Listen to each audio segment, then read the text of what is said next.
The Accutron Alpha is probably the most recognizable, the most iconic of the Bulova designs.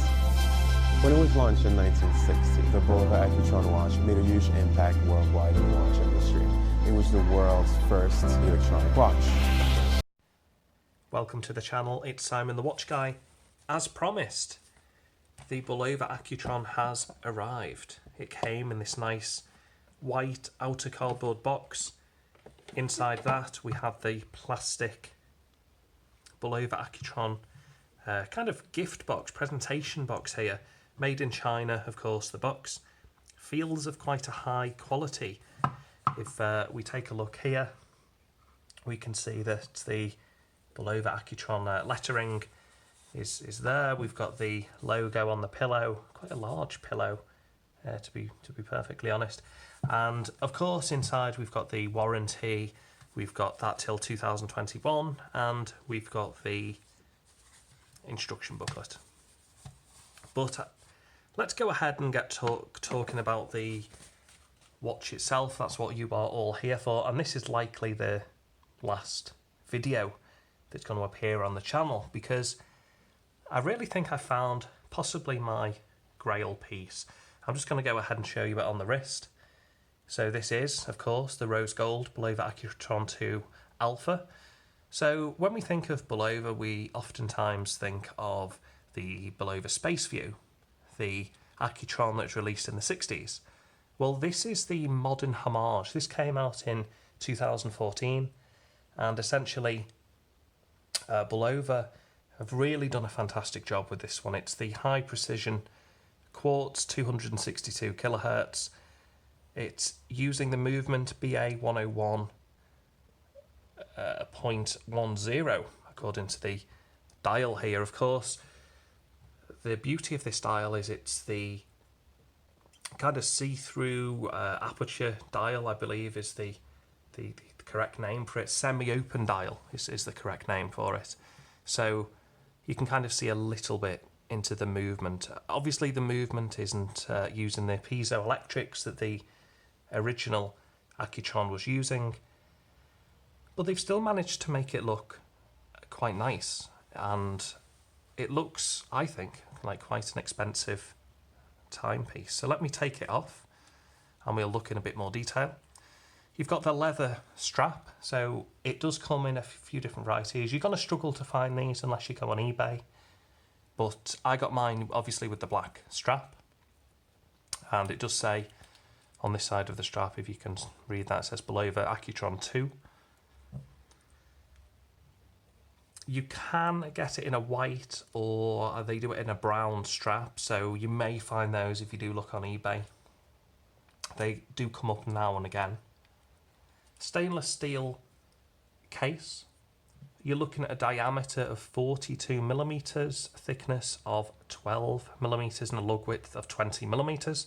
Although I did see one guy say that he used a 21 millimeter strap. So yeah, take that as you will. I'm not going to change the strap. I'm going to leave it as standard. I don't think I've mentioned it, but you've got the stainless steel deployment clasp here. It gets a little bit of flack when you look online. Some people say it's not the best in the world. I can't really fault it. It's been okay for me. All you do is you flip up this bit here, and essentially, I think my thumb was covering that then. If you flip up this bit here, you can actually change how tight you want it. You can just place it in the the next hole up or down. Obviously, you can place it wherever you want, just to make it that bit better, more secure on the wrist. Once you've done that, all you do is simply clasp it together, and you'll hear it click into place, and that's when it's secure. Obviously, you'll need to do that in such a way. You'll have to feed the strap here through the loop, and then you'll hear that click. Push button release, which is always quite nice, and away it comes. You've got the recessed crown. It is a signed crown, so you do have the Bulova logo, which is nice. Again, the recessed crown is really nice. It's nice not to have that sticking out of the side of the watch. I really appreciate that.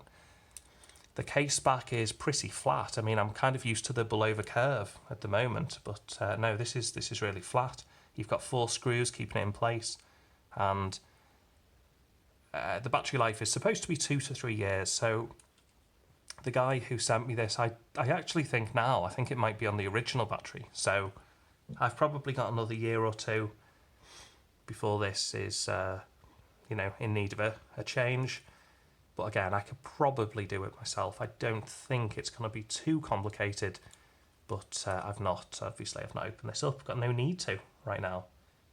So what kind of setting would you use this in? Well, it's kind of a casual watch, really. You could kind of use it in a business setting, which is where I intend to use it.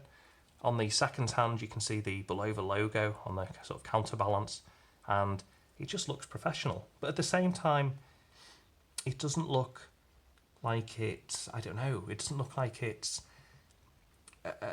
too sporty for the workplace, and vice versa. I mean, I think you could wear this, if you are going hiking, you're going walking. I don't know if I'd use it to play football in. It's not G-Shock, I wouldn't want to get it's not a sapphire crystal, it's only a mineral crystal, so I wouldn't want to do any kind of damage to the crystal. What else can we say, really? I mean, guys, it's the Accutron 2. I really think it's stunning. The kind of British racing green, the actual loom, which actually isn't the greatest in the world. I'll try and give you a glimpse of that in just a second.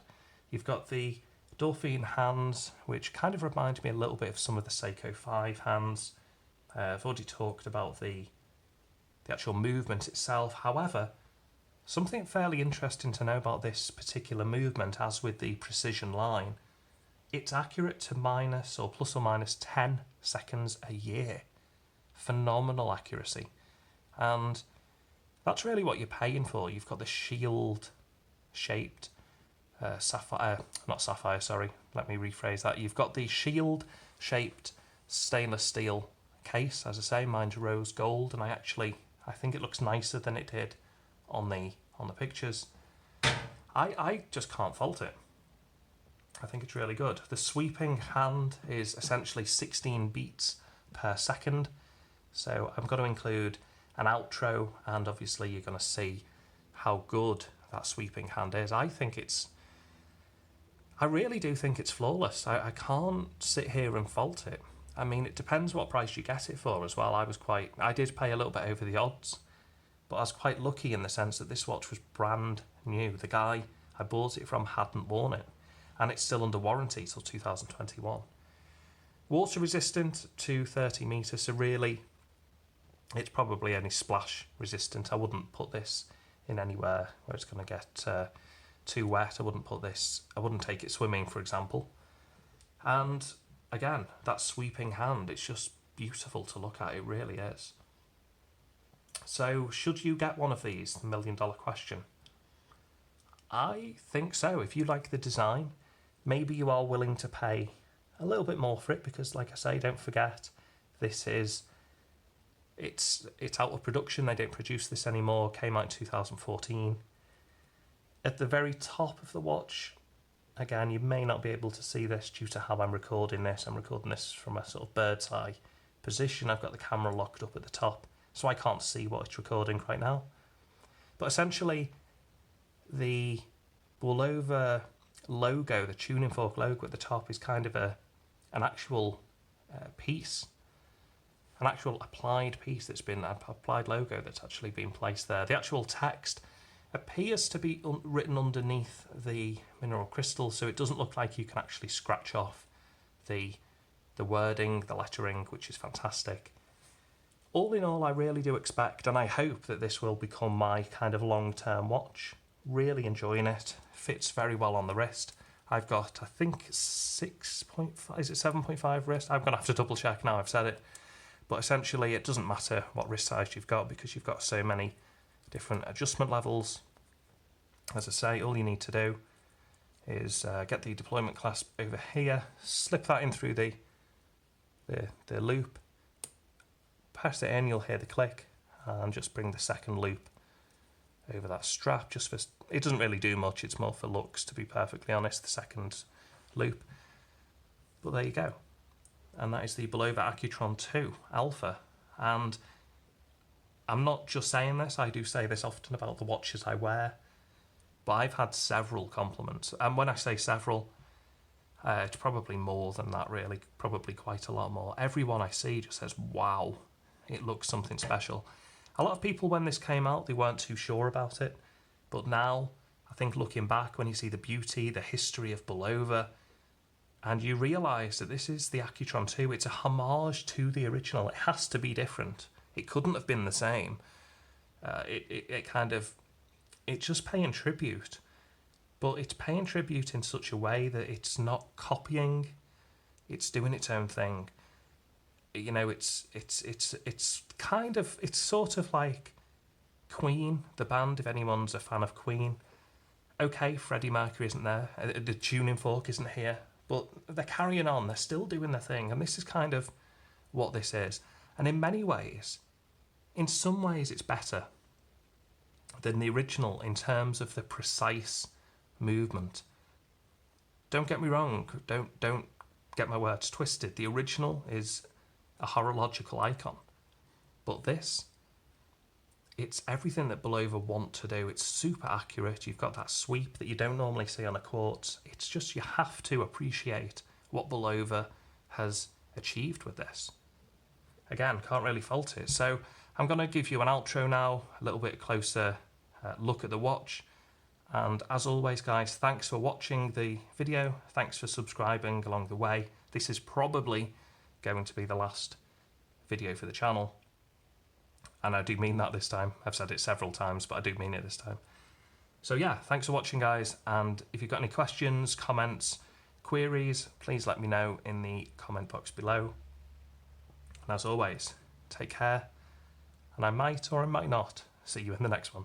Okay, take care. Bye.